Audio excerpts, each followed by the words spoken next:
Hello, reporter room investigators. Come on in, come on in. Happy Sunday to you and to yours. We're going to be talking about the Bryan Kohberger case. We have a lot of new information. For those of you that don't know, my name is Jessica Davies. I'm an investigative journalist. My job is to investigate crimes, crime scenes, and potential suspects and share with you how to do the same thing. If you haven't subscribed, please do like, share, leave a comment.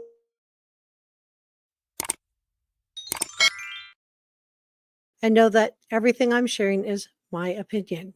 So this video is for educational and entertainment purposes. So I want to just say thank you to our subscribers, our mods, and our channel members. Our channel members are the ones with the blue, green, red verified check marks. And today we're going to be talking about the newly revealed warrants, some new information on this case, and what these warrants reveal to all of us regarding information that law enforcement is after. We're going to go through several different warrants, and we're going to be focusing a lot on Spotify, which I meant to go into last time, but I ran out of time.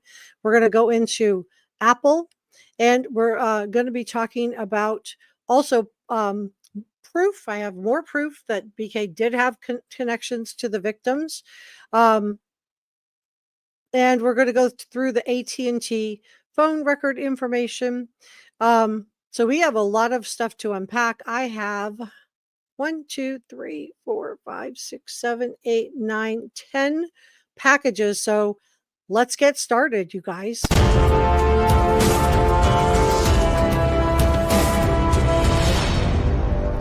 This is Reporter Room with Jessica Davies. So come on in, tell me where you're from. And I do want to say thank you, Shelly, for being here. And Jazz, thank you so much for modding. This is our head mod, and Jazz.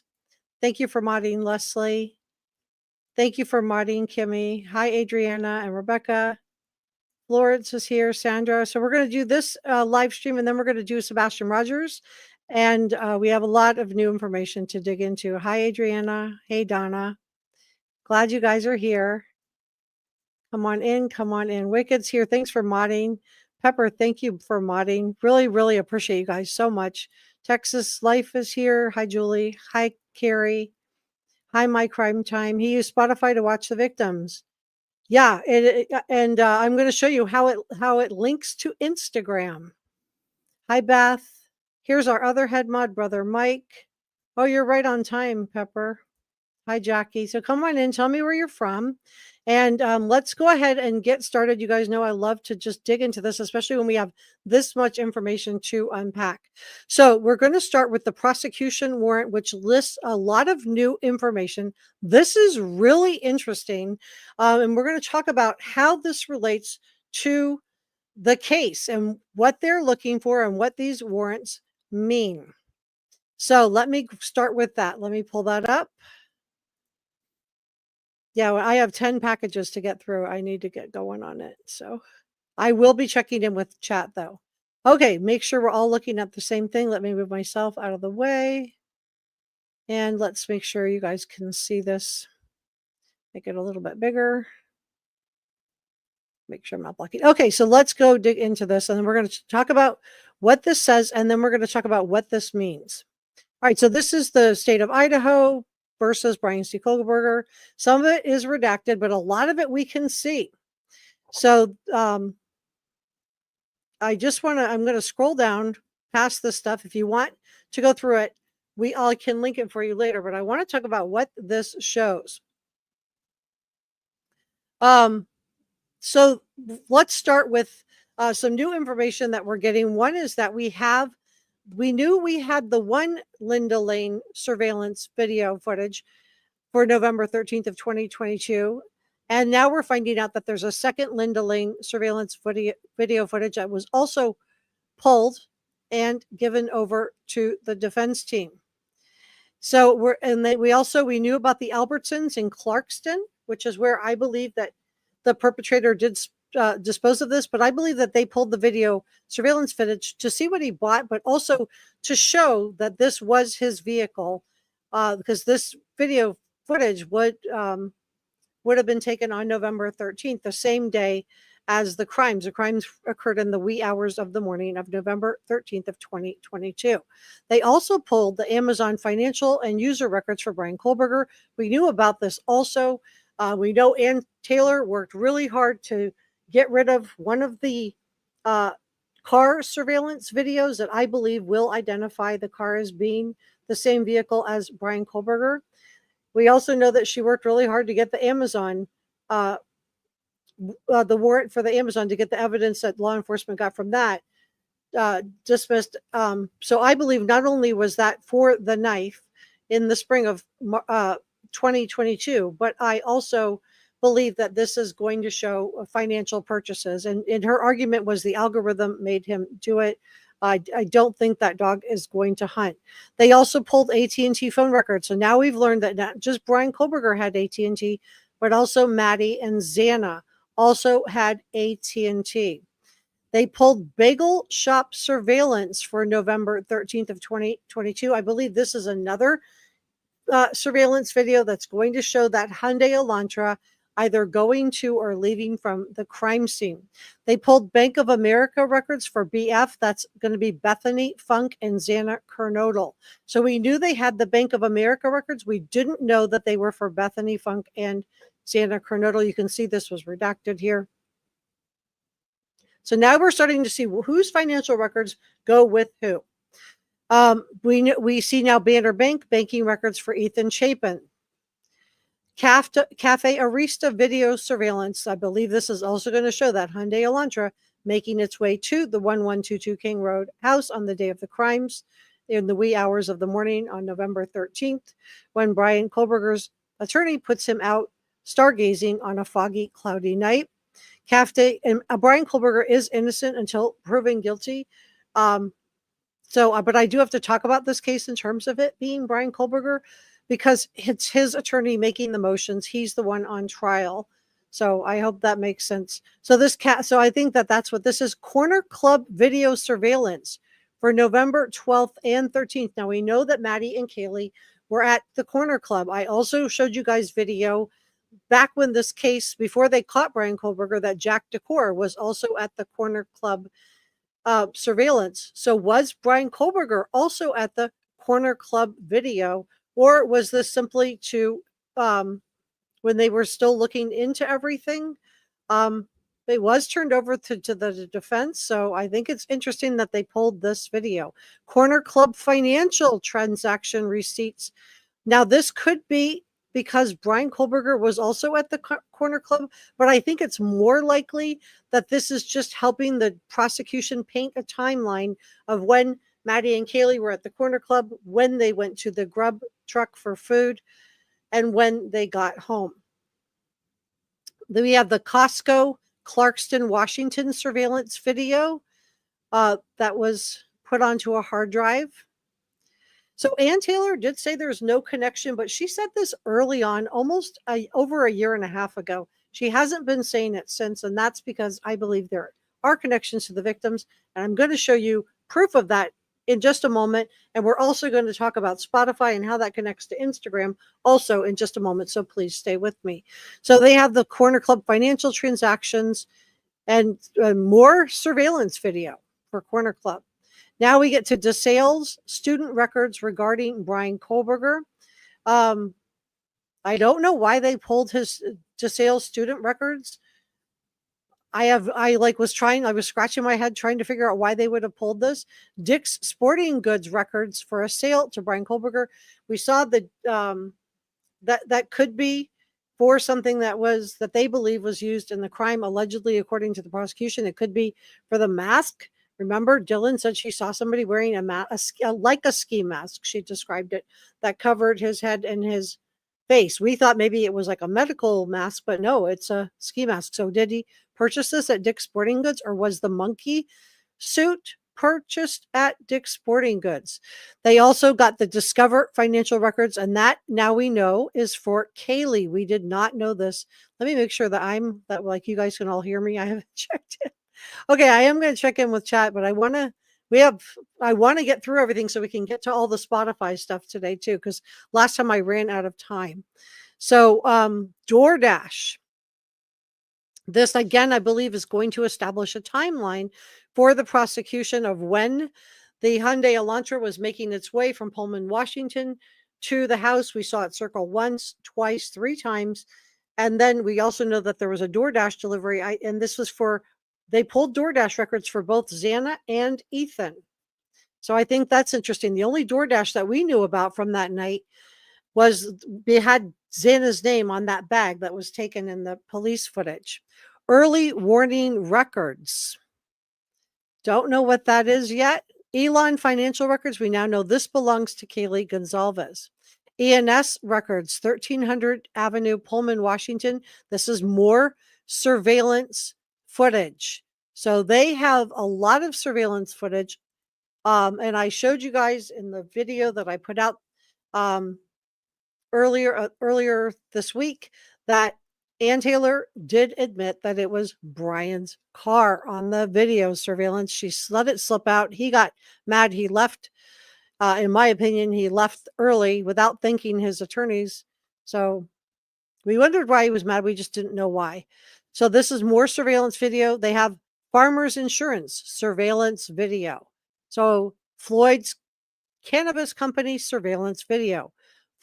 Forrest Dax crypto financial records for Bryan Kohberger. Now, so I think they're not only going to try to link him to the mask, a monkey suit, and the knife, but I think they're also going to want to have financial receipts so that, he can't have a family member come on the stand like they did with Kaylee Anthony and Casey Anthony when Kaylee Marie was done away with. Cindy got on the stand, who's Casey's mom, Kaylee's grandma, and said that it was her that made the chloroform searches to protect her daughter. It worked. But I think what this prosecution is doing, they've been very quiet, but I think that what they are doing is they are going through and getting multiple surveillance videos, but also they're linking Bryan Kohberger to items that were used in the crimes that they're going to say, that the prosecution's going to say, including that knife. We know that the knife sheath was found underneath and to the side of Maddie. Harbor Freight business and surveillance records. Again, more surveillance. So these records could exonerate or implicate Bryan Kohberger, but I think the fact that Ann Taylor had to put him in the car, in my opinion, and let me know if you have a different take on this, but I believe that the fact that Ann Taylor had to put him in the car with an alibi, which, stargazing, moon gazing on a cloudy, foggy night is a problem for the defense team, in my opinion, and I think it's because of all these surveillance videos. The Grub Tech surveillance video, that would have been for Kaylee and Maddie. I believe that's going to help establish a timeline. So we've got Harbor Freight and business records, business and surveillance records. So they wanted business and surveillance records, hard drive provided. So they got their hard drive. So I don't know what that's in reference to.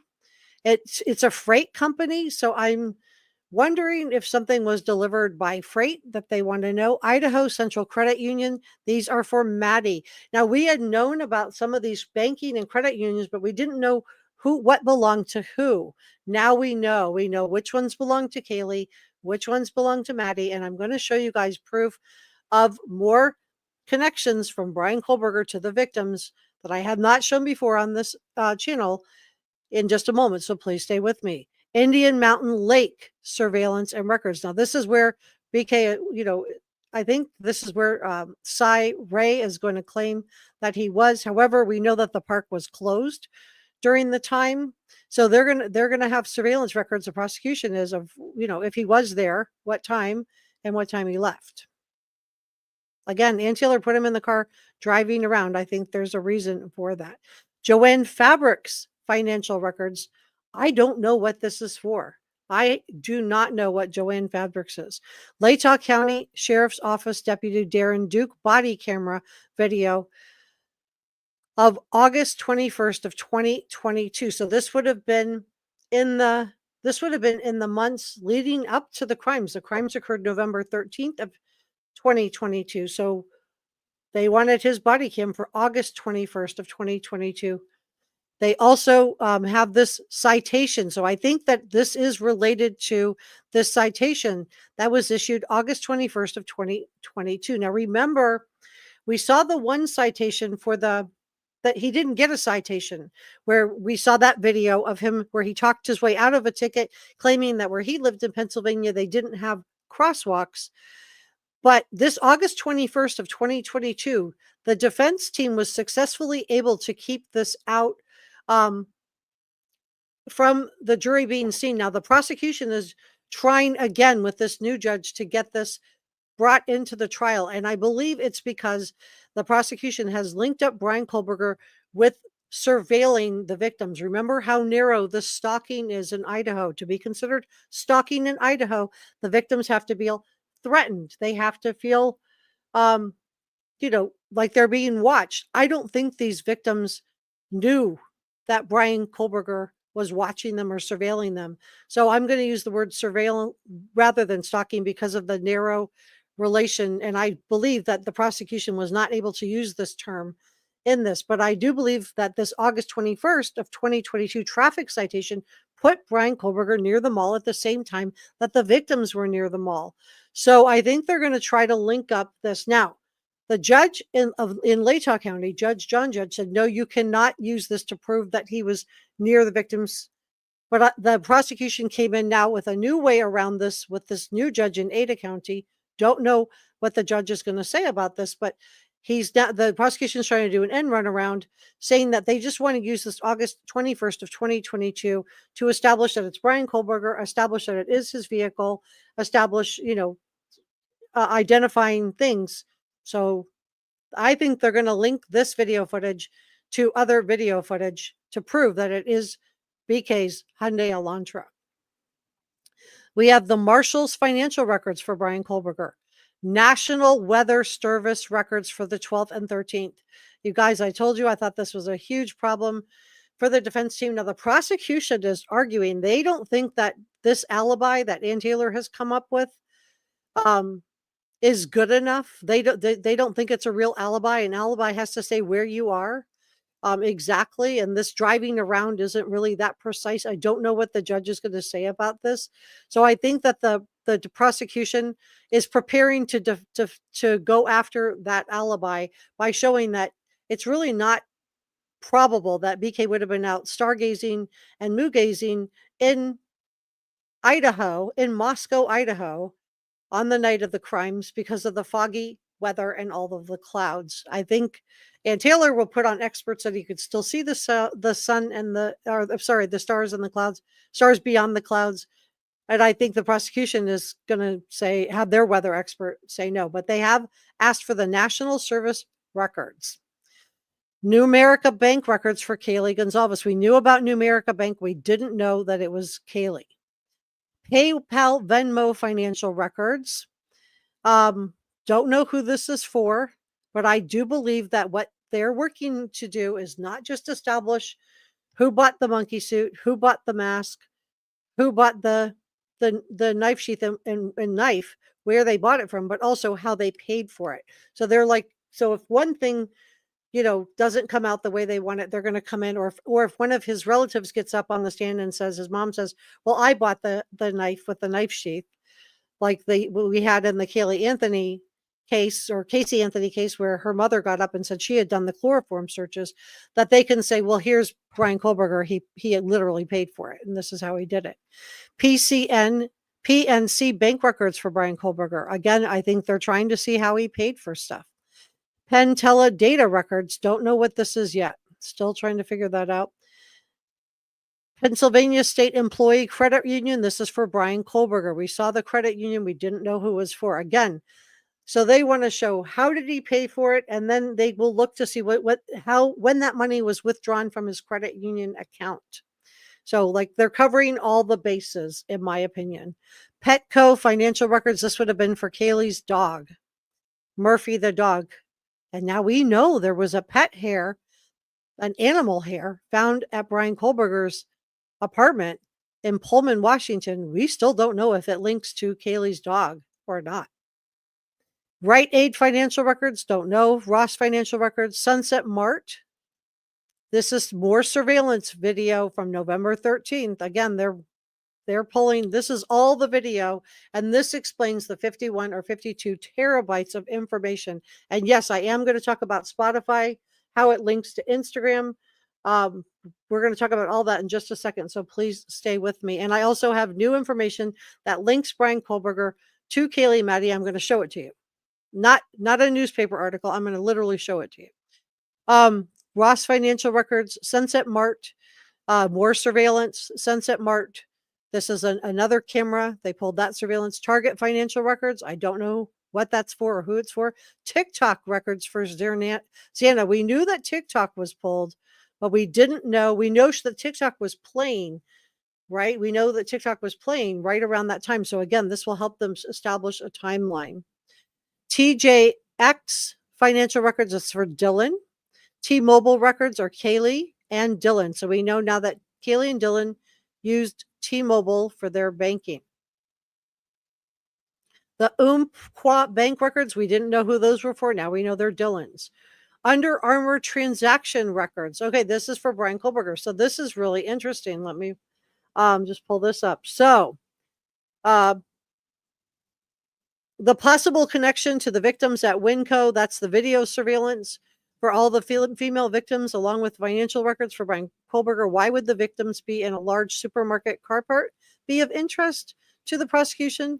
Well, like I shared with you, although Idaho has a really narrow definition of what constitutes stalking, I do believe we will find out that Bryan Kohberger was surveilling the victims. You will recall that Kaylee's dad, Steve Goncalves, early on came out and said that he thought somebody had she thought somebody had been following her. So we've got the AT&T phone records from Bryan Kohberger, Maddie, and Xana, which are all listed together. Will this show that Bryan Kohberger was in proximity to the victims? Was there that handshake in any of the geofencing businesses that will show that Bryan? Will this show that Bryan was at the Mad Greek restaurant? Is that what they're trying to prove, that he was there? We know that Maddie and Xana were currently working there, and Kaylee had worked there in the past.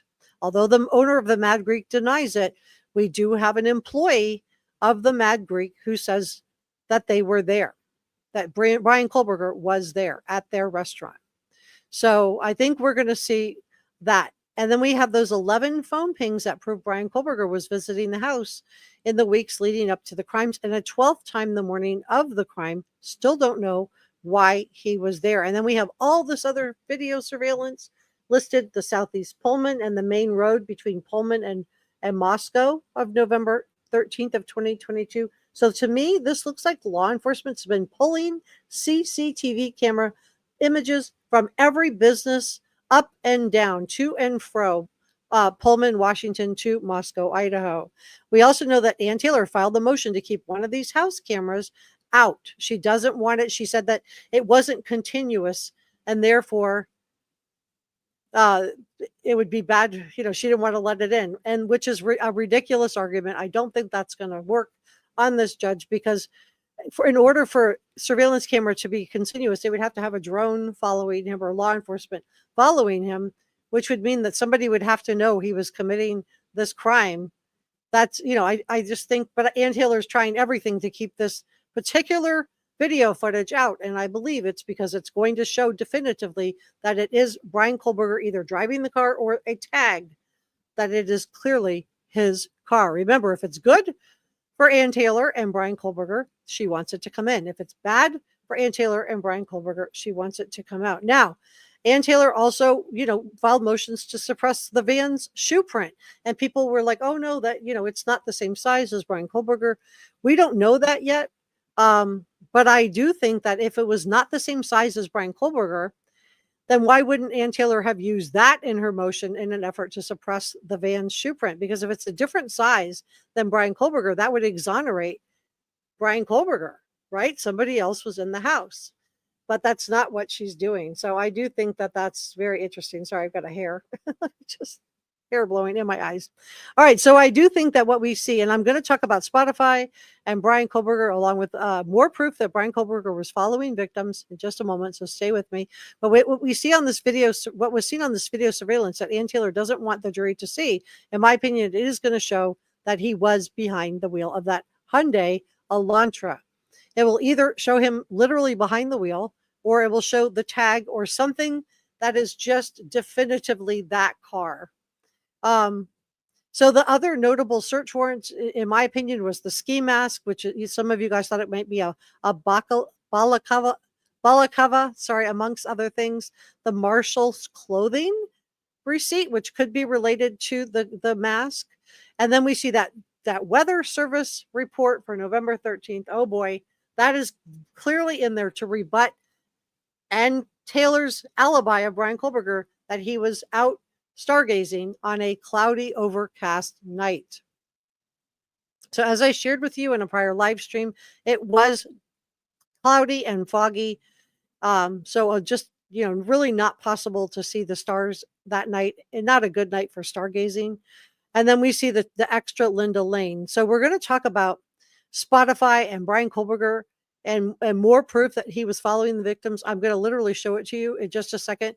But we also have video surveillance of BK inside shops in Clarkston. So this was just a couple of hours, right, after the November 13th. And Albertsons is mentioned in the PCA also, right, in addition to this this other surveillance video footage that I just showed you in this motion by the prosecution. So it's not clear what we're going to see or what the jury is going to see on this, but perhaps it's just a way for law enforcement to clearly identify Bryan Kohberger is the owner and driver of this particular Hyundai Elantra, and that it's going to show some type of identifying information that they can use when they're showing the jury the surveillance footage that they have pulled from so many cameras. The only footage that we've seen is the Linda Lane footage. So I, just want to share with you, there's so much other footage that the prosecution has pulled. Let me just, we got the Washington Department of Motor Vehicle registration documents for Bryan Kohberger. Remember, he changed his tag. A lot of people say, why would he have driven his own tag, right? Who would be that goofy to change their own tag? Well, to drive their own vehicle to the crime scene, because he changed his tag 5 days later. Again, these coincidences, one coincidence, two coincidences, you can explain away. But when it starts to pile up and you get all of these coincidences, one on top of another, it's going to be harder and harder to explain this away, for Ann Taylor to explain this away. Now, again, Bryan Kohberger is innocent till proven guilty. Some people are, frustrated. They feel like, I'm somehow piling on Bryan Kohberger. I'm just bringing you the information. This is a critical thinkers channel for people who like to have all of the information so they can make up their own mind. But I do think that it's interesting that we have this Department of Motor Vehicles surveillance footage. Again, this will show definitively that it was his car. And then the registration documents, it's going to prove that he changed his registration just 5 days after the crimes. We've got Wells Fargo bank records for Maddie. I don't know what this is going to show. I'm wondering if they're going to use bank records to show same place, same time. He was in the same place and the same time. I don't know. The Winco Financial, we just talked about why I thought that was significant. I think that's so significant. I think that it's going to show video surveillance of the female victims, and then they're going to list that alongside of financial records of Bryan Kohberger being in the vicinity. We'll see. We have financial record surveillance for Bethany Funk and Dylan Mortensen. Washington State University video surveillance for November 13th. Washington State University parking records. And then the state is relying on, these are just all the things that they're relying on to get all of this evidence in. The state intends to obtain certifications of the above listed items prior to April 21st of 2025. Exhibit deadline. The filing hereby provides the state's intent to introduce and rely on certain evidence as required by IRE 803, IRE 902, and or IRE 803. And the state respectfully moves for orders in limine admitting these records as self-authenticated and or exceptions to the hearsay rule. So this is February 24th of 2025. Let me just grab the next thing, you guys. Boy, there's so much to unpack. So I do think that the prosecution, the fact that they're filing and dating this, I do think it's really interesting. The other thing that what's very, very interesting is the defense team is not going to challenge the DNA evidence on that knife sheath. I'm wondering if Ann Taylor could not find an expert that would testify that the DNA on that knife sheath did not belong to Bryan Kohberger. You remember you can usually pay somebody to find somebody to say something, but Ann Taylor did tell us during one of the hearings that she was having trouble finding people. And I'm wondering if there's just some experts that just aren't willing to no matter how much they're getting paid to die on this hill to say, that they don't believe it. So they don't want to testify. So I don't know. What do you guys think? Ann Taylor's basically conceding the DNA evidence. And instead, according to the prosecution, what the defense team is planning is they're going to go with a theory that, yes, Bryan Kohberger's DNA was on that knife sheath. And, but he wasn't the one that brought the knife sheath to the scene. That was planted by the real perpetrator. So I don't know what you guys think about that. I'm very curious. I don't know if the judge is going to let that in or not. He might. We'll have to see. And as I shared with you during the last live stream, the defense team was claiming that the warrants were too narrow, right? The warrants for the Amazon knife sheath shouldn't be admitted because the warrants too narrow. Okay, but in this one, let me see. Let me grab this. Take this down. I'm going to show you proof that he was following the victims. It's not an article. It's literally proof. Okay. So in this one, she's saying that that's too narrow, but in the Amazon, the other one, I'm trying to pull it up. Let me see if I can grab it this way.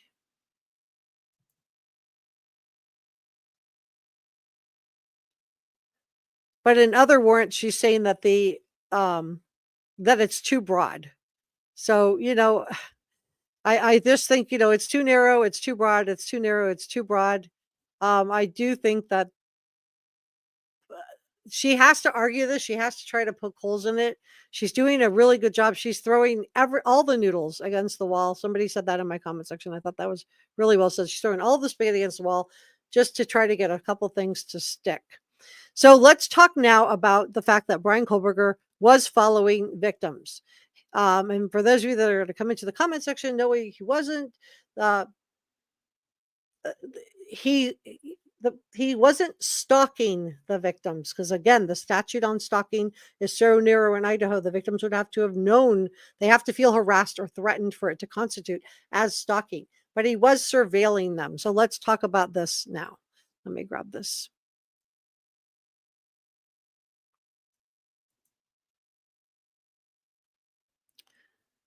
All right.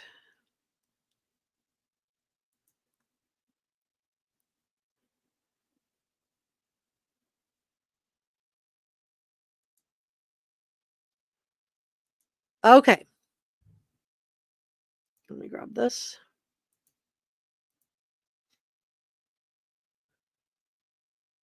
We're going to talk about Spotify too in just a second, so please stay with me, but I want to go into this too. All right, make sure you guys can see this. Make sure I'm not in the way. Let me move myself kind of over here. Okay, so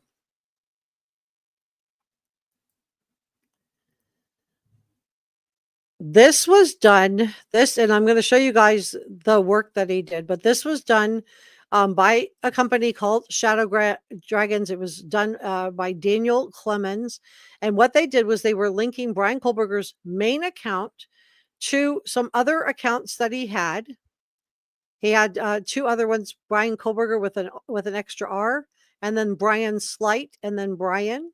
And then they also linked it to Maddie and to Kaylee. So let me show you guys that next.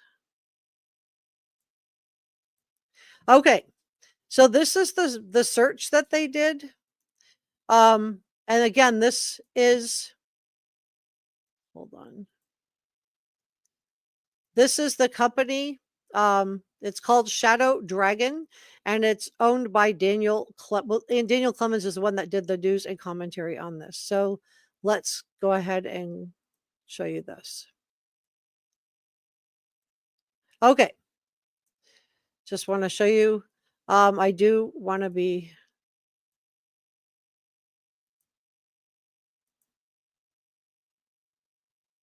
All right. So a little bit careful with this. Okay. So this is everybody. This is Garrett Discovery did this research. This is everybody that Bryan Kohberger was following.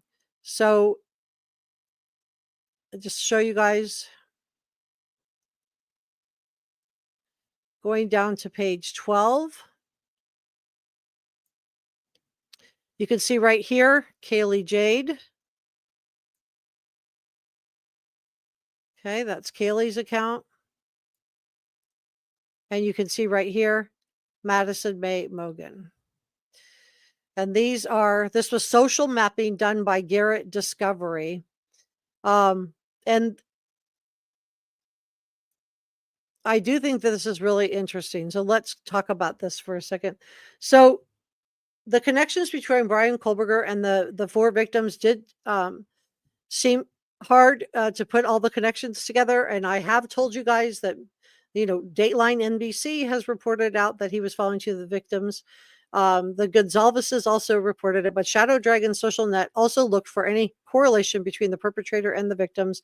And they found out that Bryan Kohberger followed 2 of the 4 victims on social media. Did he have a second Pennsylvania cell phone that he was using when he was living in Pullman, Washington? Now, was this number different from I'm just going to tell you the last 4 digits, 8458, that was shown in the affidavit? The WSU page, before they took it down, I'm not going to show you that because it has another phone number on it. But before they took down the WSU thing, that one had a 5889 number listed. So the number in the affidavit for Bryan Kohberger is 8458, and the number listed on his WSU page for his teaching assistant, that number was a 5889 number. So that's a Pennsylvania number from AT&T. Now we know law enforcement has multiple warrants for AT&T, and the analysis used by the software and BK's email addresses and phone numbers were used to identify social media accounts associated with those phone numbers. So this research was done by Daniel Clemens. He's a CEO of Shadow Dragon, who makes open source intelligent tools. Now, the Shadow Dragon social net software focuses on identifying aliases and non-obvious connections to targets to help law enforcement find the target's social media accounts that may have had no obvious links to them. So this is not fake Instagram accounts following the victims. They, just wanted to be clear about their research. These are accounts linked to Bryan Kohberger either by email or by phone information. And the analysis appears to be pretty sophisticated, looking at the Instagram accounts named Bryan Kohberger. And then they looked at fake accounts that had been created. So they weeded those out. They went through Twitter, Cash Apps, and various other apps like AllTrails, Snapchat, Twilio, and appeared to have confirmed linkage to BK's email accounts and phone numbers by co-linking various app accounts to each of the common links to BK is further solidified. And I believe this is what law enforcement is also doing. Remember, they have warrants out for Snapchat, Facebook, Strava is also listed. So multiple warrants out. And I believe that, and Instagram, which I think is Meta, which is going to be Facebook and Instagram. So I do believe that what they're going to do is show links between Bryan Kohberger. They're going to show you this in the trial.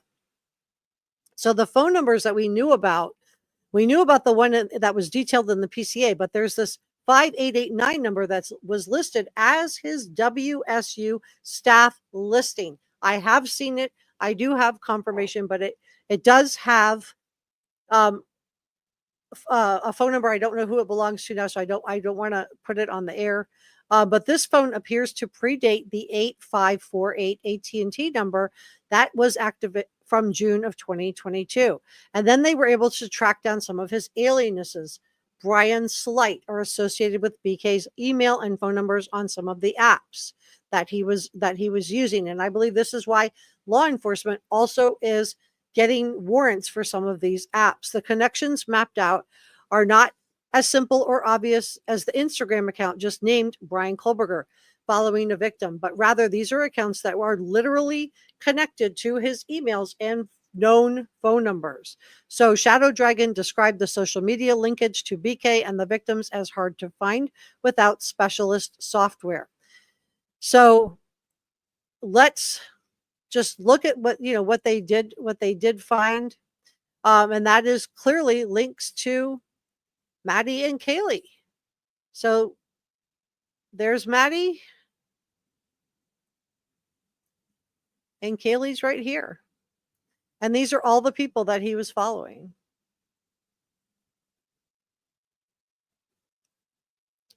So I do think that this, helps. So some people said they don't believe the mainstream media. Okay. So, let's not use the mainstream media. So let's use somebody who's been doing this for a living. So we're going to dig into Spotify next, because there was a warrant that was served on Spotify that logs users' actions. It also links, and you could use Spotify on Instagram. So we're going to talk about how these connect up. And again, I think this is more of the prosecution working hard to link him to the Instagram account so that nobody in the jury can say, well, they're fake. These aren't real. I think this is going to be a real effort by the prosecution to prove that he did have connections to the victim. We can't call them stalking. We can say surveilling. So, yeah, he followed lots of people, but lots of people weren't done away with. So again, I'm not, in and of itself, each thing can be explained away. But remember, this is going to be a circumstantial case. So overall, I do feel like things are starting to stack up for the prosecution. This doesn't mean that he did it.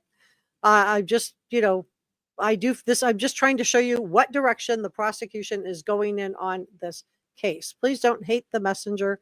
I am just bringing you all the information. You guys can make up your own mind. You can believe it. You cannot believe it. Just, remember, I did not come on here and lie to you and tell you there were holes and tunnels underneath the house for clicks and views. I have tried to bring you guys credible information. That is, and so there is some speculation, but it's based on credible information. It's not just conspiracy theory. So I hope, you guys will just understand that I am working hard to bring you credible information. Hey, Esmeralda Real. Hi, it's me, Mike. So come on in, guys. Yeah, Jody, I had just said it perfectly. He's either the most unlucky person ever, or they have the right guy in jail, and they still have to prove it. But I'm just showing you how I think they're going to prove it. So that's what I'm showing you guys, how I think they're going to prove their case. Will the jury feel the same way about it? I don't know. And we don't get to decide. I don't get to decide if he did it or didn't do it. You guys don't get to decide. It's a jury that will get to decide.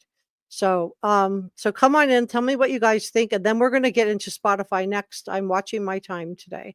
I have my phone alarm set too, to remind me to do the Spotify before time runs out.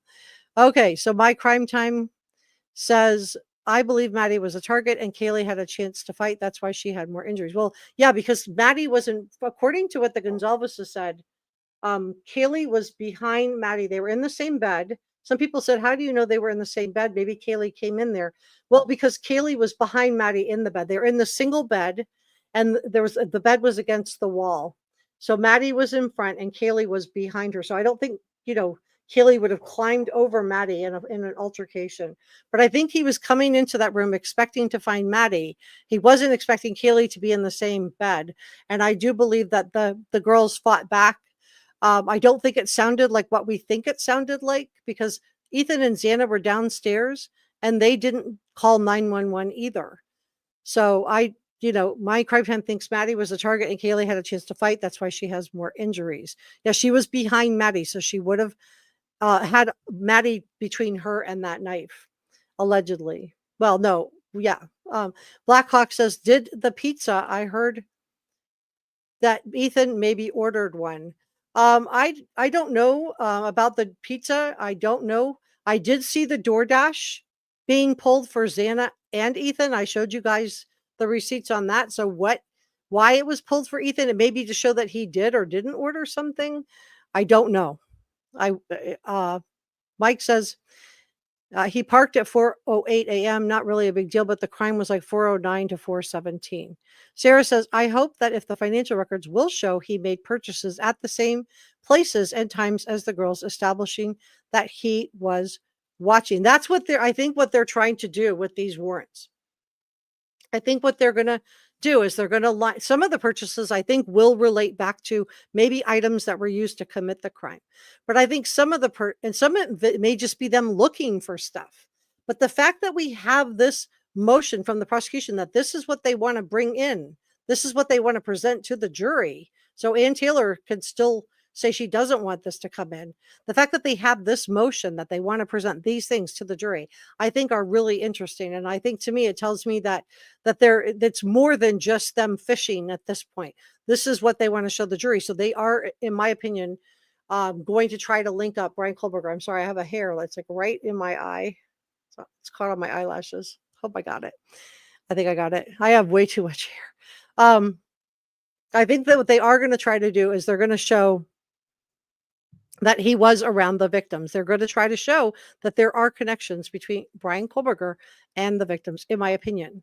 Truth exposes people forget about the word approximately in the PCA. Hi, Princess Elsa. Thank you so much for modding today, and Jazz. Thank you for modding today, Mike. Thank you for modding today, Pepper. My crime says, honestly, I believe that BK is on video watching the girls. Well, I think that's why they're pulling all this surveillance, because I don't think it's just going to come down to, and let me put that back. I might have closed that one out. Let me open that one back up. I don't think it's just going to come down to they are going to claim. I think they're literally going to show that he was, let me move myself out of the way, that they are going to show that he was following these victims. And that's why we've got I think a lot of the surveillance is from the November 13th. But we have all these receipts too. And I think they're going to try to line up receipts of where the victims were, which is why they've got all the bank records for Maddie, Kaylee, Xana, all the bank records pulled for all of them.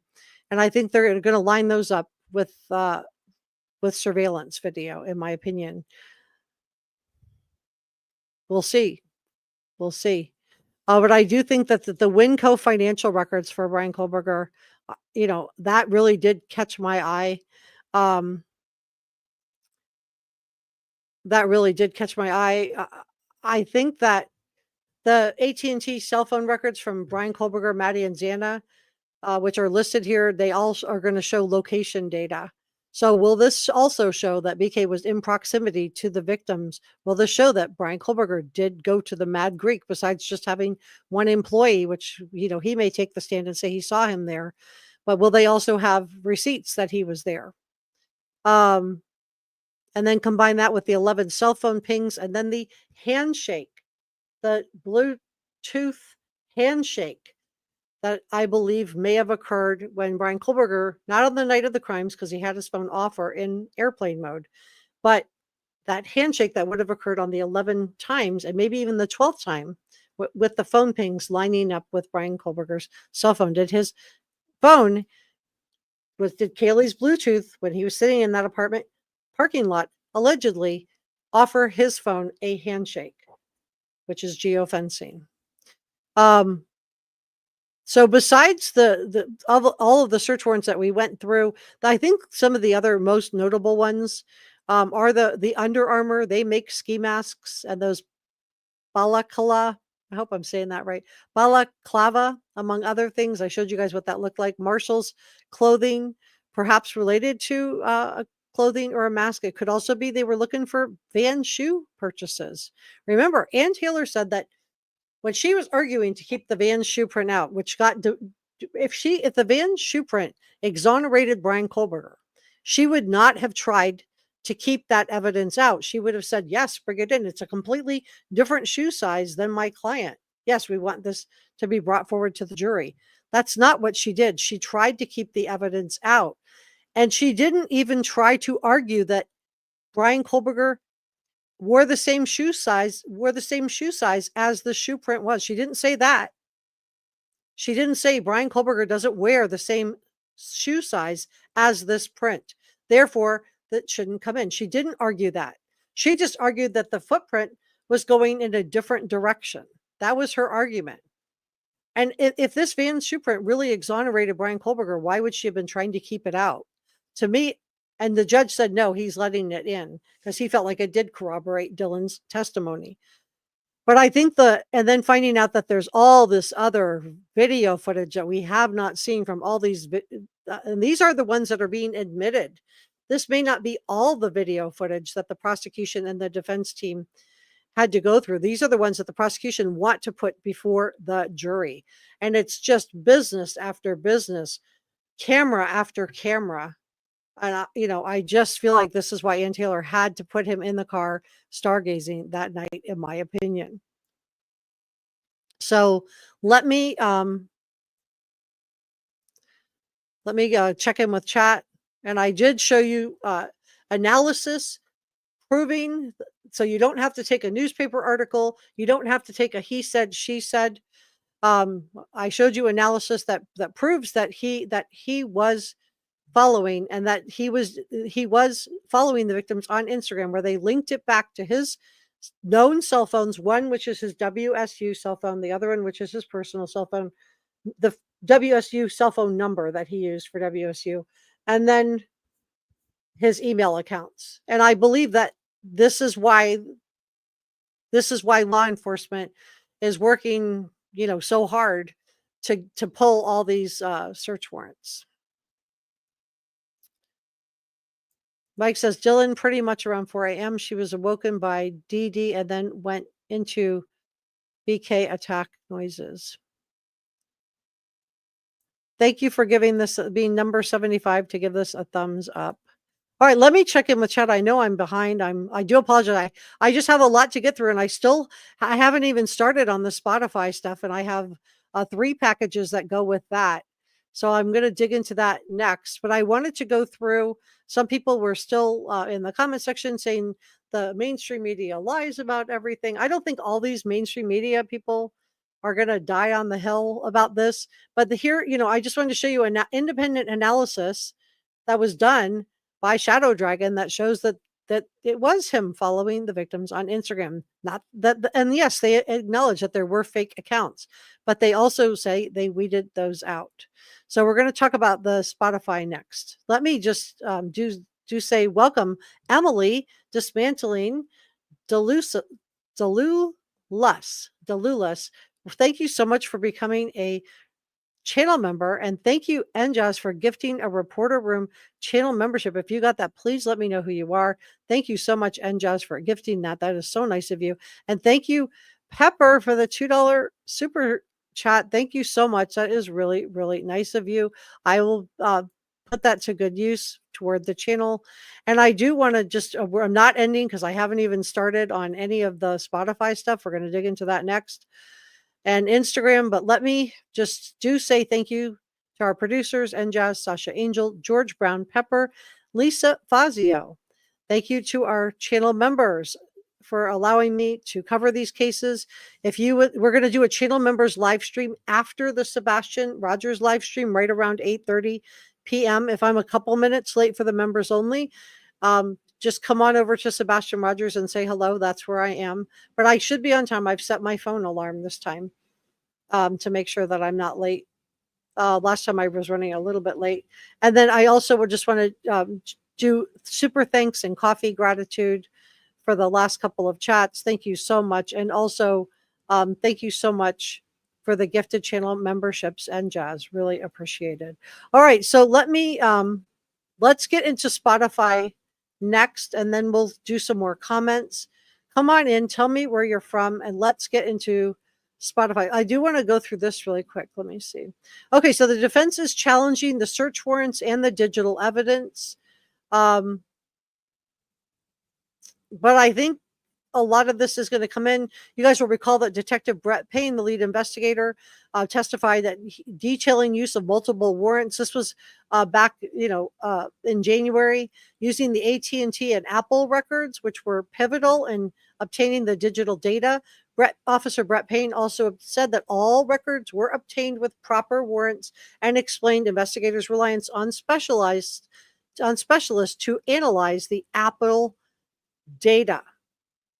The Apple data is really interesting because I do believe that the reason that Kaylee's laptop, and her Apple Watch, which are both Apple, were not returned to her, because I do believe that her Bluetooth offered Bryan Kohberger, allegedly the perpetrator, maybe it's a perpetrator, he's innocent until proven guilty. I do believe a handshake was offered to Bryan Kohberger, in my opinion, geofencing. And that's why this Apple data is so important, and why Ann Taylor was working to keep it out. It's coming in. All of these warrants were not general warrants. This is what the prosecution argued. They were all sufficiently particular. They were specific to each.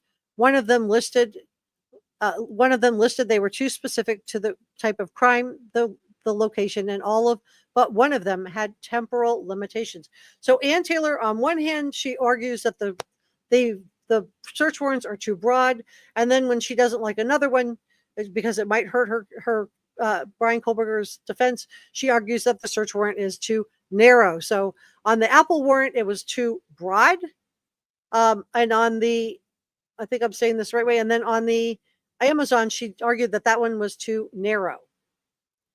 Go figure. So I think, that's her way of going after it. So I just did want to show you guys that the defense maintained that several warrants were overly broad. So this is her saying they're overly broad, but on Amazon, so Apple, they're overly broad. Amazon, they're overly narrow. I don't know. I hope I didn't say that the wrong way around. So this is the mainstream media just saying that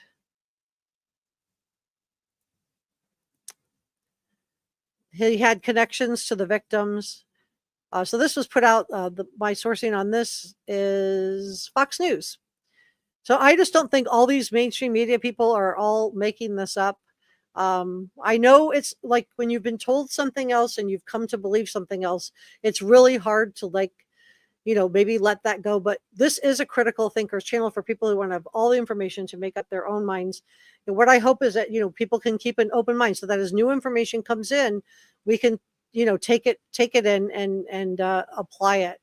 So, but this is, them saying that he slid into the girl's DMs.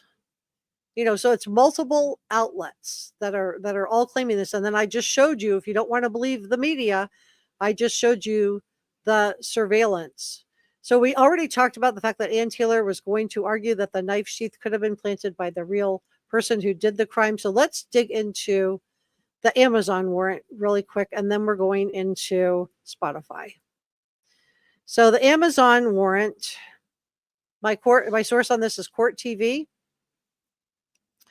Some people were like, oh, some of this has been out for a while. Well, yeah, some of the work that I'm doing is going back through hundreds of articles and finding things to link it up to information that's coming out now in the motions to try to put the pieces together. So yeah, I'm doing a lot of research. This isn't a sign of me being lazy. This is a sign of me working really, really hard to bring you a live stream with credibly sourced information. So I hope you guys can see that. I work really hard on this channel. I don't just come live and tell you there's tunnels under the house. But this is, investigators served one of the search warrants to Amazon, and we know there's multiple search warrants on May 10th. And they said there was reason to believe that the activity on the site from March 20 to the 30th of 2022 and November 1st through December 6th of 2022. Now, Ann Taylor said that this was too narrow, but then on the Apple, she said it was too broad. So I think that no matter how they search it, how the warrants are, I think she's going to either say it's too narrow, too broad. I just think that's an argument we're going to see a lot. So I just want to prepare you guys for that. Okay, so let's talk about Spotify. Let me grab this. Okay. Spotify and Instagram. So we know that there's the Spotify warrant. Now, according to Court TV, that was the article I just showed you a minute ago. Let me open it back up and scroll down so I'm showing you the receipts. I just want to show you proof.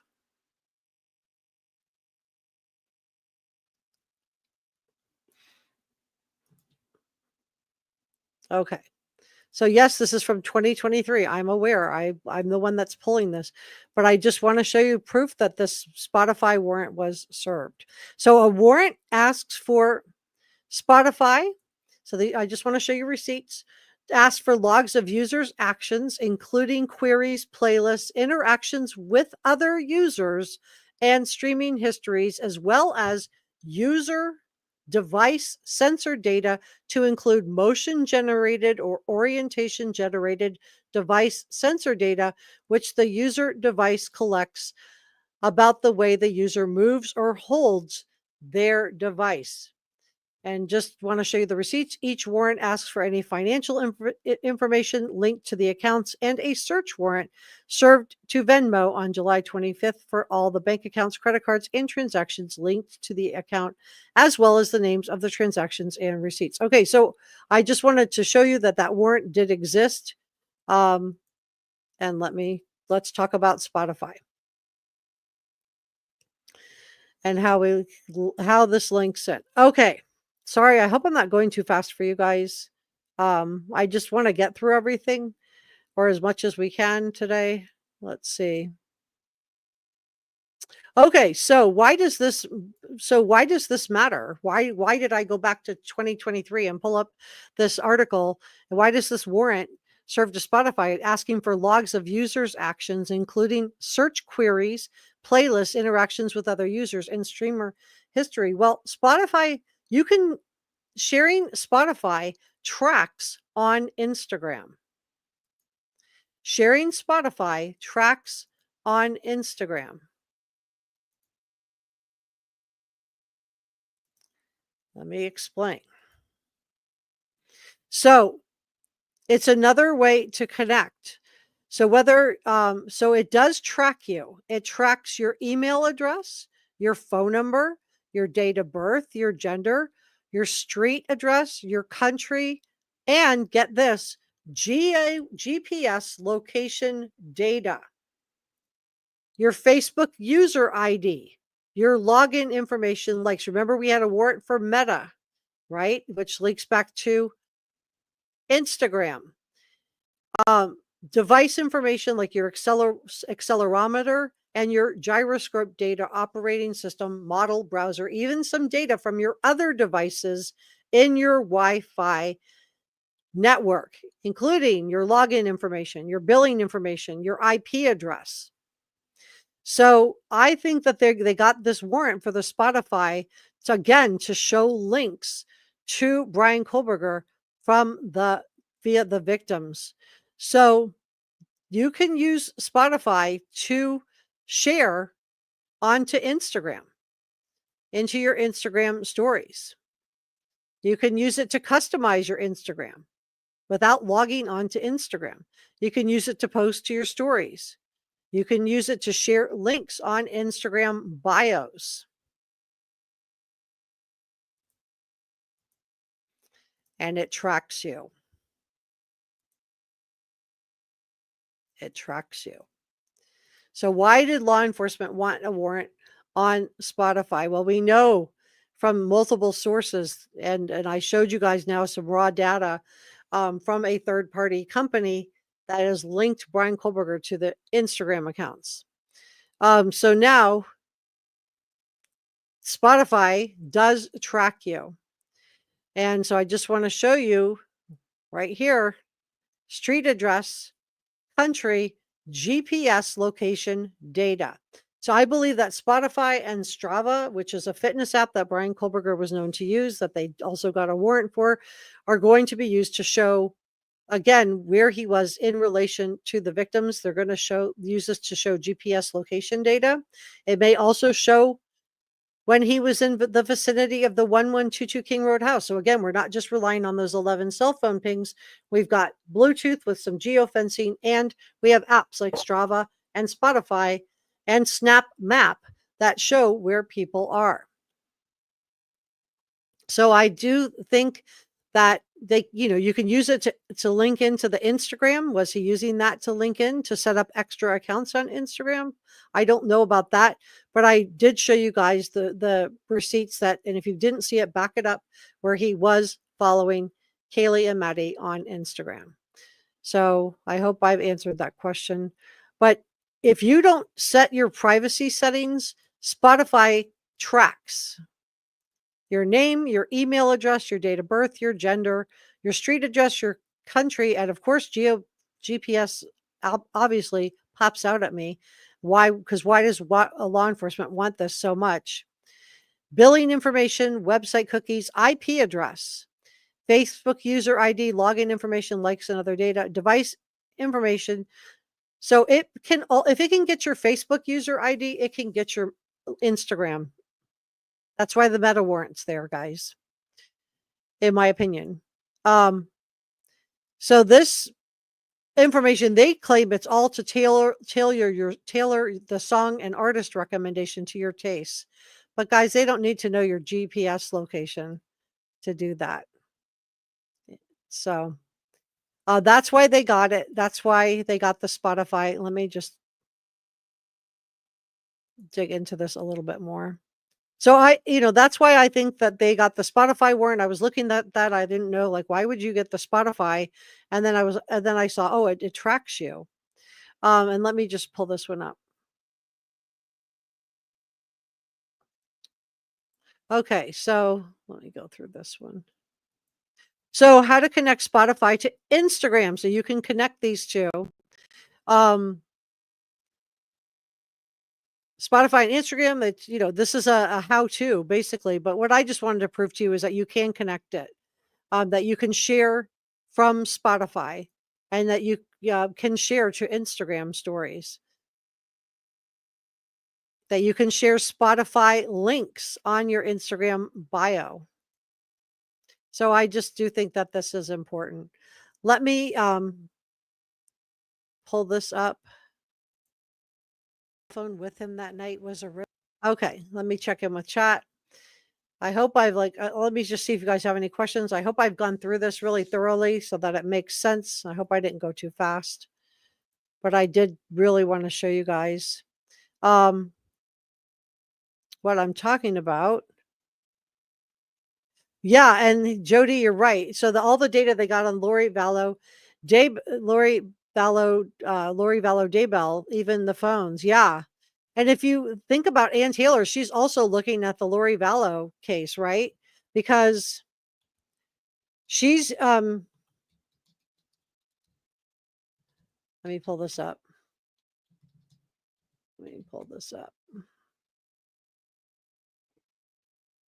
So she's taking this right out of the Lori Vallow playbook,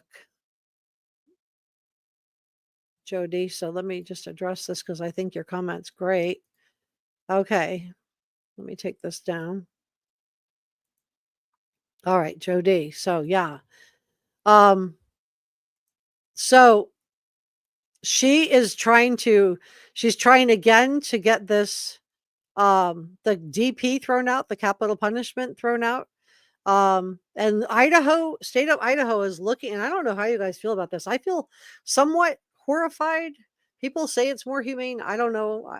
But the state of Idaho is looking to make the firing squad not their secondary backup if lethal injection isn't working.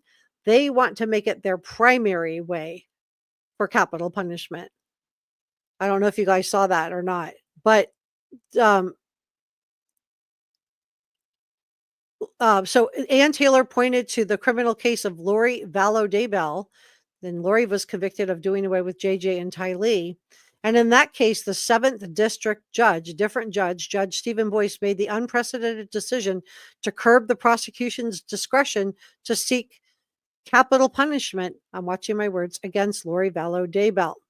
In Idaho, juries get to decide whether somebody should be done away with if they're found guilty, but prosecutors decide whether the jury can just consider the DP as an option. I'm watching my words in case you have little ones in the room. Though in rare circumstances, a judge can intervene. Now, in this case, the judge did intervene. So Ann Taylor is using this. Judge Boyce, who presides over cases in eastern Idaho, did exactly that in March of 2023, just weeks before Lori Vallow Daybell went on trial, when the prosecution filed thousands of documents and evidence that was past the court's discovery deadline. So they didn't turn everything over on time. And Judge Boyce called the disclosure of evidence inexcusably late, and his decision wasn't to penalize the state, he said during the hearing, but to protect Lori Vallow Daybell's rights. He said, if I were to fail to address this discovery issue, I believe this case would inevitably be reversed on appeal if there was a capital conviction. So he didn't want it to be reversed. And the defense was upset. They were calling this chaotic and disorganized. And this is what Ann Taylor is claiming. Now, she says amount of evidence Bryan Kohberger's defense received through the discovery process as chaotic and disorganized, according to the motion that she filed. She's alleging that the prosecution failed to provide the defense with detailed expert disclosures, leaving Kohberger's attorneys unclear about what testimony the prosecution's dozens of potential expert witnesses will provide, and depriving Kohberger of the ability to conduct an independent review and investigation of the evidence. Now, I don't know if this dog is going to hunt, because this is not weeks before. We are, months before. This was filed on this article is from March of this year, so it was from yesterday. And so we have April, March, the second half of March, but April, May, June, July. She has 4.5 months before jury selection even begins. So I don't know if this argument's going to work or not. Let me know if you think that the capital punishment can be taken off the table because of this reason. But she's definitely trying everything. So she says, this is Ann Taylor, says, it looks like the prosecution took tens of thousands of documents, photos, and video clips and shook them up in a snow globe, she wrote. While defense counsel has made Herculean efforts to review the discovery provided, there is no possible way that all the discovery, which is equal to 68,000 copies of the Encyclopedia Britannica, can be reviewed prior to the trial date. So is this Ann Taylor just looking for another delay? Or is this I think she's trying to get capital punishment taken off the table. And I'm curious what you guys think about this. Now, for people that were saying that the prosecution was withholding evidence, I just want to say the prosecution had to go through all of this also. They were only a couple of weeks ahead of the defense team in going through all of this. So in my opinion, it looks like they are turning over everything. I mean, they put in a motion that I shared with you at the beginning of this live stream, all of the warrants that were used. It does look organized. It does look itemized to me, but I don't know. What do you guys think? Maybe I don't know what Ann Taylor is looking at, what she got. But the provided discovery includes 60 plus digital devices, more than 13,000 photographs, and 23,000 video clips from businesses and residences.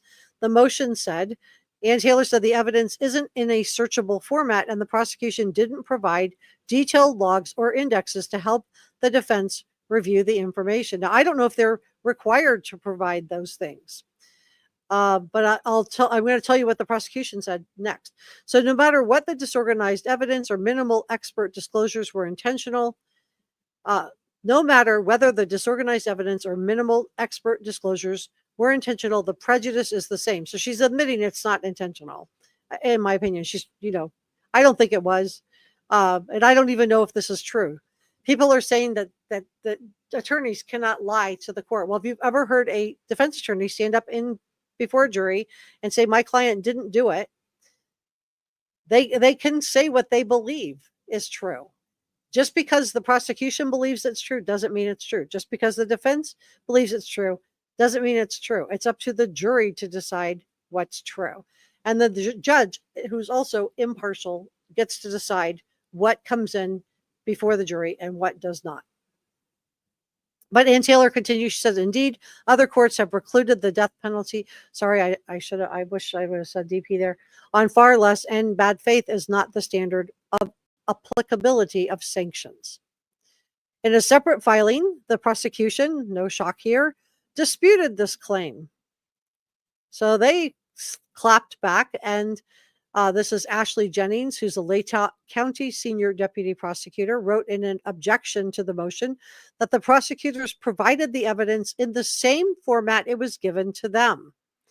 So no different than what they had to go through. And again, they're just a few weeks ahead of Ann Taylor. And that their expert witness disclosure informs the defense about the main opinion of the witness's testimony. So this is what the prosecution is claiming.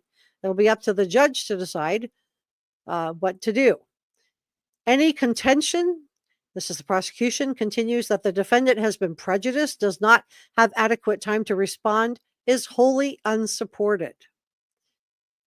And they continue. Kohberger's situation doesn't fit in the same box. Despite potentially similar circumstances in Kohberger's case, the University of Idaho law professor Samuel Newton previously told the Idaho Statesman there's a key difference in the cases. Lori Vallow Daybell never waived her right to a speedy trial. So I think this is really important. Lori Vallow Daybell had delays because of mental health issues. She had delays because of the pandemic, but she never waived her right to a speedy trial. Bryan Kohberger did waive his right to a speedy trial. So a speedy trial guarantees that a defendant's trial starts 6 months after the arraignment. So BK waived his constitutionally guaranteed right in 2023 to give his attorneys more time to prepare for the complicated and expansive case. And mind you, this case, Ann Taylor will have had 2.5 years to prepare for this case when it finally goes to trial. On top of that, Bryan Kohberger's trial is still 4 months, really it's 4.5 months away. In Lori Vallow Daybell's case, the evidence was submitted just weeks before her trial began. So 4.5 months versus a few weeks. And then Bryan Kohberger did waive his right to a speedy trial. I don't know. What do you think the judge is going to decide on this? Other sanctions available to the judge, if the judge agrees with Ann Taylor's claim about discovery violations. That's my alarm telling me to get to the Spotify information, which I have done. Other sanctions are also available to the judge if he agrees with the defense about the discovery violations. Newton said that most of the time judges settle on giving the other one more time or restricting late evidence. So I think Ann Taylor is just hoping for another delay, maybe. I don't know. Or she's just trying everything she can. What do you guys think? But he says, and again, this is Newton, and Newton is a law professor. Samuel Newton says those options would be the extraordinary remedy to take the DP away from the state.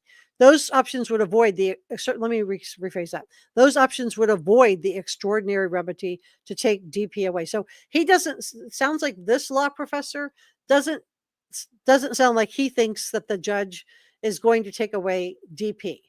That maybe he'll give Ann Taylor a couple more weeks, or he may just say, no, I'm sorry. We're, a few weeks for Lori Vallow Daybell, who didn't waive her right to a speedy trial, doesn't compare with 4.5 months, and Bryan Kohberger did not waive his right to a speedy trial. I don't know. What do you guys think? The court has already hinted, this is the judge, the new judge, that the fact that Lori Vallow Daybell's case was, quote, distinguishable given her unwillingness to waive her speedy trial rights. The motion said, but Taylor said they don't have the option to push BK's trial back since the judge has repeatedly said the trial date is set in stone for July. So Ann Taylor is saying because it's set in stone for July, the only remedy is to take away the DP, the capital punishment. That's the only way to adequately address the prejudice to Mr. Kohberger. So that is her take on it. Let me know what you guys think if you have a different take on it. Let me check in with chat. Let's see. Okay, I'm behind on chat. Brother Mike says, thank you for being, this is our other head mod with NJAS.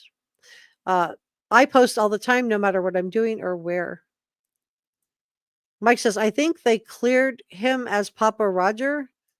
I don't know if they did or they didn't. I haven't seen anything. Let me look while I'm on here with you guys.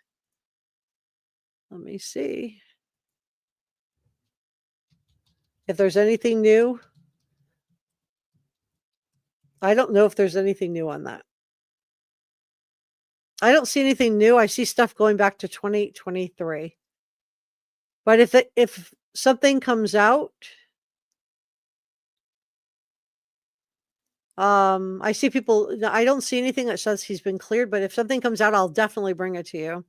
But thank you for that, Mike. And maybe they've cleared him and it hasn't made the news yet. That's possible. There's so much news right now, you guys. It's like hard to get through everything. But Pay Wizard said, what about the female IDs that were found in his room at his parents' house? Suspicious. Makes me wonder if these were his. Well, the female ID, it was found inside a glove, inside a box, we believe belongs to one of the victims at the house. One of the three victims, Xana, Kaylee, or Maddie. Yeah, great question. I don't know. And Mike, if you have a link to this so that they cleared them, drop it in the chat for me so I can grab it. I would love to share that. Sherry said, I've used my phone during work meetings. Okay. Misty Blue says, my coworkers. Okay, it looks like there's like a side conversation. Blackhawk thinks it wasn't Papa Roger. It's mathematically impossible. Okay. Let's see if I can get some comments on what we're covering today. But if you guys have a link to the Papa Roger, let me know. Bill Baroni says 1 + 1 = 3. Blue Sunshine says, hello, you're doing a great job. Thank you, Blue Sunshine. I appreciate your saying that. NJAS, thank you so much. Give this channel, please subscribe to this channel. Yeah, please subscribe. I can't get to 40,000 subscribers without your help. I do a lot of research. I do dig into hundreds of old articles looking for information that links back to warrants present day so I can try to put the pieces together for you guys. So yeah, please consider subscribing. I'm trying to get to 40,000 subscribers and I do put in a lot of time and research into this. Sherry says, I think Kaylee's parents let it slip that at least one of her IDs was found in Pennsylvania. Do you remember where you saw that, Sherry? I'll pull it up right now if you know. Las Vegas Girl said, it's a moot point, Blackhawk. It doesn't matter if he was Papa Roger or not. Yeah, I don't think that's going to be a deciding factor or not in the trial. I don't know if the prosecution's even trying to bring it in. I just thought it was interesting because as I shared with you guys during one of the live streams I did last week, that it's really common for people to insert themselves into these cases. And I shared with you that the BTK was, literally taunting them. And in the past, they would engage with mainstream media. But I think in the future, we're going to see more and more of perpetrators engaging on social media. So, hey, Tara, good to see you. Yeah, Mike asking people to keep it classy in the chat. Mike's okay. So didn't he waive his right to a speedy trial? Yes, he did. So he did waive his right to a speedy trial, and that's why this is a different. This would, the judge may say this doesn't apply because, first of all, it's not weeks away when they got everything. It's 4.5 months away. The prosecution's just a few weeks ahead of the defense. And, I told you guys that I thought it was a mistake for him to waive his right to a speedy trial. I don't think the prosecution would have been ready in time. And that may have been his best chance to get off. What do you guys think? Did Ann Taylor make a mistake? Jan says the judge will not delay this trial. I agree. I do not think that the judge is going to delay this. I don't think the judge is going to grant any of these. We'll see. I could be wrong. But in my opinion, I think because the Lori Vallow Dable, she had the right to a speedy trial. And because they did basically a document dump just weeks before, that the judge was like, yeah, no, this is not going to work. You can't do that. So, but it does put the prosecution on notice, in my opinion, that, you better get everything turned in on time to, the defense team, or you could be in trouble. You could be in trouble with this judge. Let me close this out. All right, let me see what else. Blackhawk says, don't challenge me, just show something. And then when I do, call me a troll. I haven't called you anything. Wicked says, like you said, Ann is throwing all of the noodles. Yeah, I agree. Yeah, please give this a thumbs up. Let them know we're doing a G-rated show. Mike says, yeah, judge asked him if he was sure he wanted to do this. He said yes. And Sarah said, if that's the case, it'll be prison time. Just my opinion.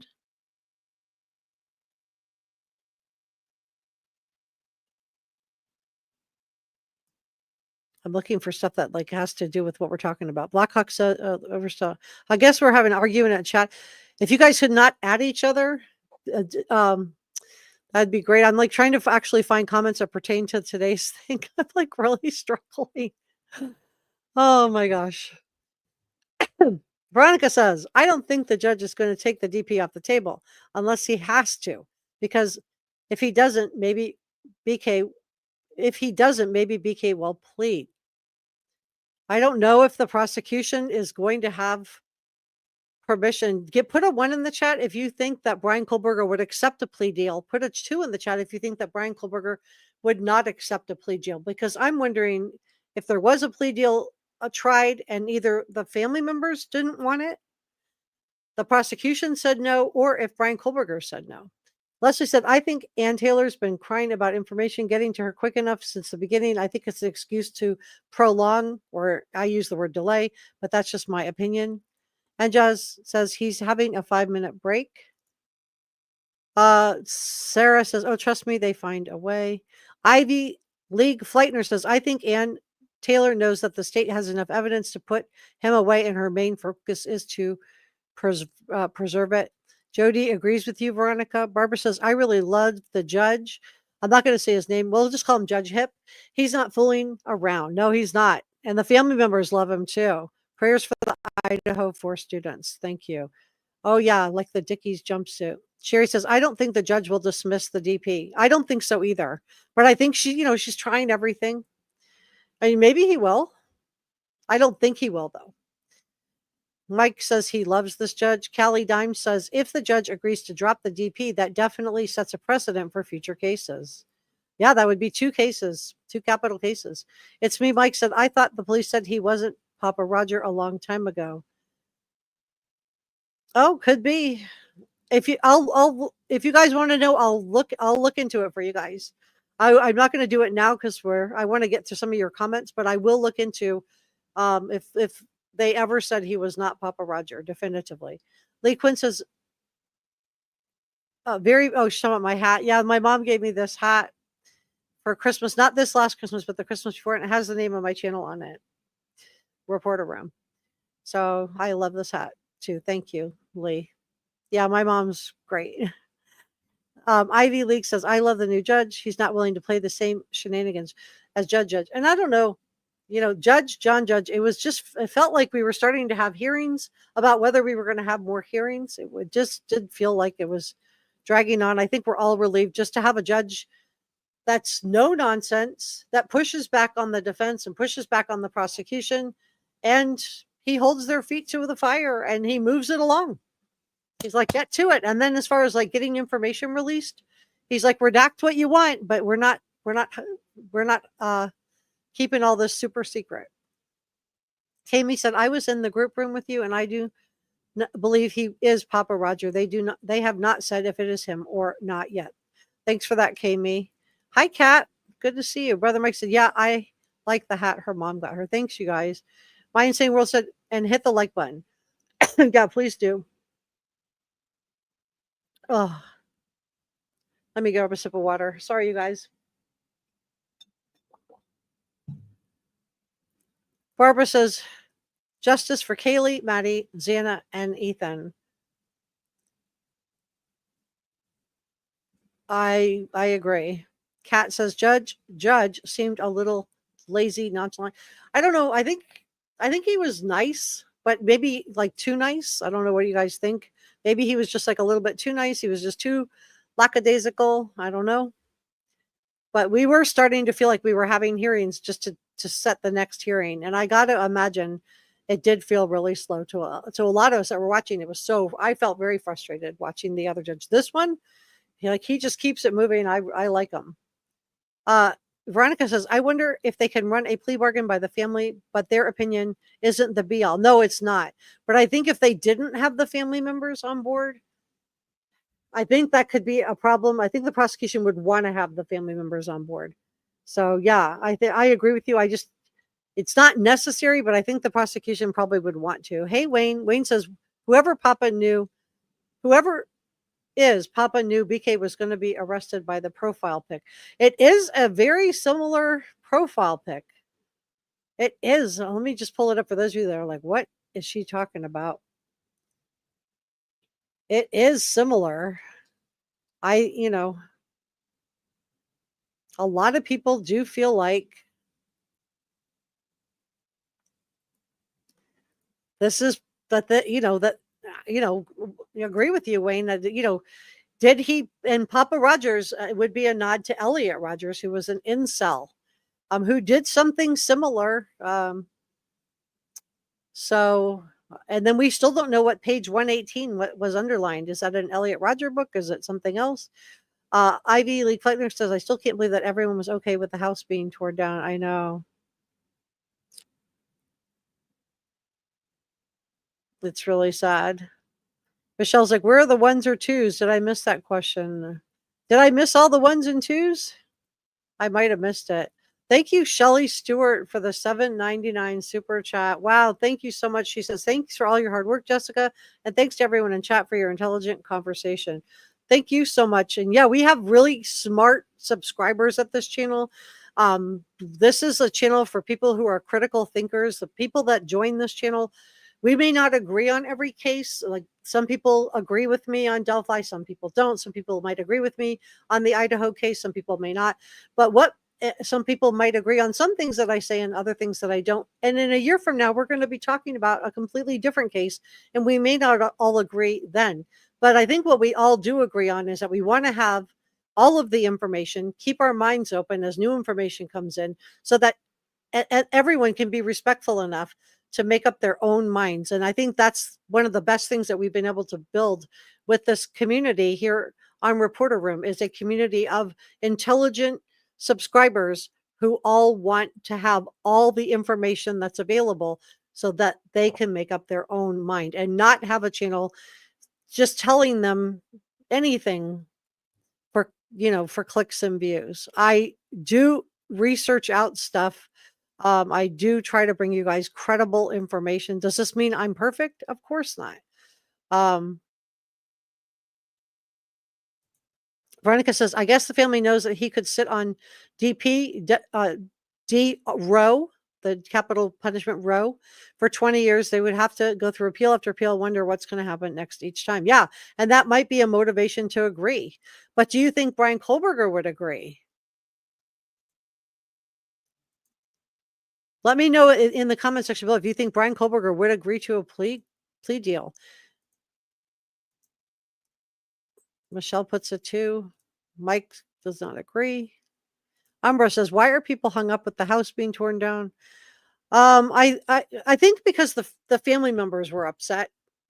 The prosecution and defense were both okay with it, so maybe I think part of it is just, how did sound travel, but maybe they were able to go in and figure all that out, I don't know. But, that's a great question, Umbra.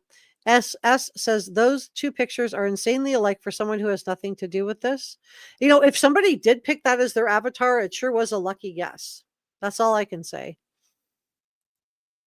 So I got another 2. Sharman says, "I think the cast information and his car video is gonna play a major role. In my opinion, it wouldn't be karmic if they found Murphy hair on anything of BK." Yeah, we don't know yet.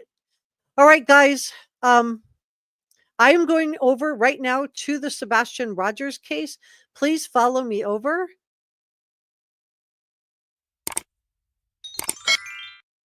Please subscribe, and thank you so much for coming by to spend a little bit of time with me, and follow me over to the live stream on Sebastian Rogers. I'm going there